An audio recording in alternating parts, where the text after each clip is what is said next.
کی کاپی کر کے دے گا جی، نہیں جی آپ کاپی لے آئیے. 3 گھنٹے ہم خوار ہوئے. میرے کزن کی فوٹو کاپی تھی، میں نے کہا یہی لگا لیں. چلیں اچھا بیٹھ جائیں جی آپ. اس طرح تو ہمیں ذلیل کیا گیا ہے ہاسپٹل میں جا کے پولیس اور ہسپتال والوں نے. 3:30 بجے لاش لی ہے. اس کے بعد جو بات میں نے کر رہا ہوں، کیا آپ کو اس میں صداقت لگتی ہے برہنہ لاشوں والی؟ بالکل ہوگی. میں نے تو جو جلی ہوئی لاشیں دیکھی اس میں کپڑا تو تھا ہی نہیں، سارے کوئلہ ہی تھے جس میں بھی تھے. جس میرے ساتھ اس وقت امین صاحب ہیں، میاں خان صاحب ہیں. میاں خان صاحب السلام علیکم. وعلیکم السلام جناب. میاں صاحب آپ لوگوں کے گھر میں اللہ تعالیٰ آپ کو میں نہیں جانتا کس طرح صبر دے گا. آپ کی بیٹی، بیٹا، بیوی اور سالی جو ہے سب شہید ہوئے. آپ نے جب اپنی عورتوں کی لاشیں اٹھائیں تو آپ کے بقول ان کی بڑی بے حرمتی ہوئی بھی تھی.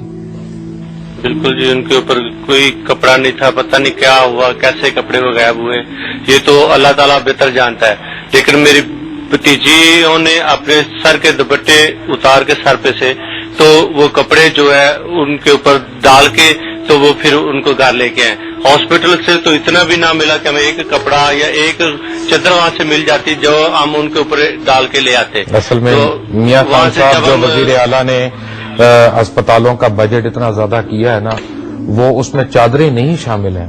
آپ لوگوں کو پتا نہیں ہے اس بات کا؟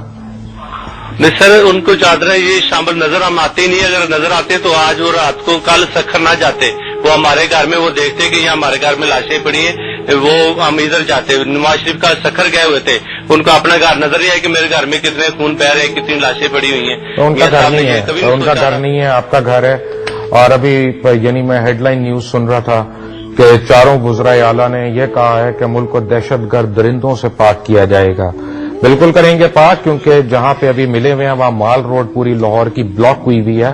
وہاں دہشت گرد کا تو پتہ نہیں، شریف آدمی کوئی نہیں وہاں سے گزر سکتا. جو اپنی فصیلوں میں خود قید ہو کے رہ گئے، ان لوگوں نے آپ کو اور ہمیں کیا تحفظ دینا. We'll come back to the victim families after a break. Take a quick break. Welcome back. اور بریک پہ جانے سے پہلے آپ صرف میری باتیں سن رہے تھے.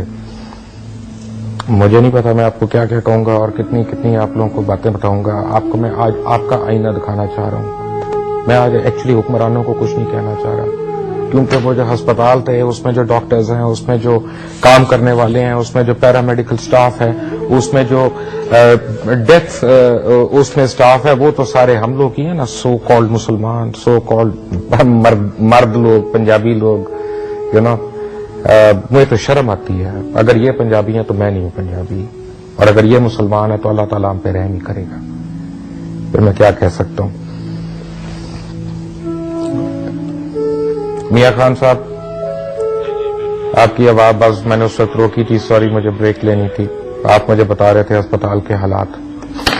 جی بولیے.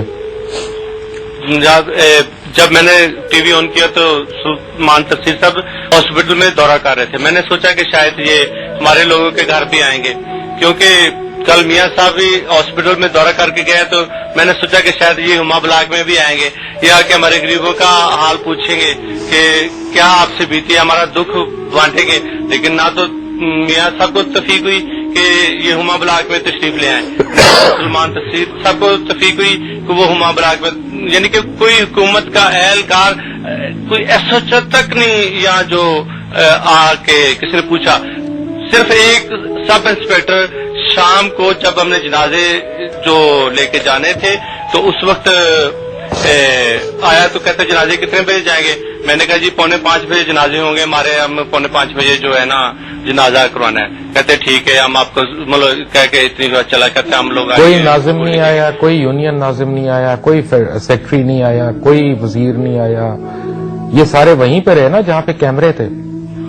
ہاں جی بالکل. کوئی یہاں میں کہتا ہوں جب جنازہ ہوا ہے آپ لوگوں نے دیکھا ہوگا تھوڑا بہت کہ کوئی روشنی نہیں تھی، کوئی سیکورٹی نہیں تھی. ہزاروں کی تعداد تقریباً 7,000 سے کم لوگ نہیں تھے، منیمم 6-7 ہزار لوگ تھے جنازے میں شامل.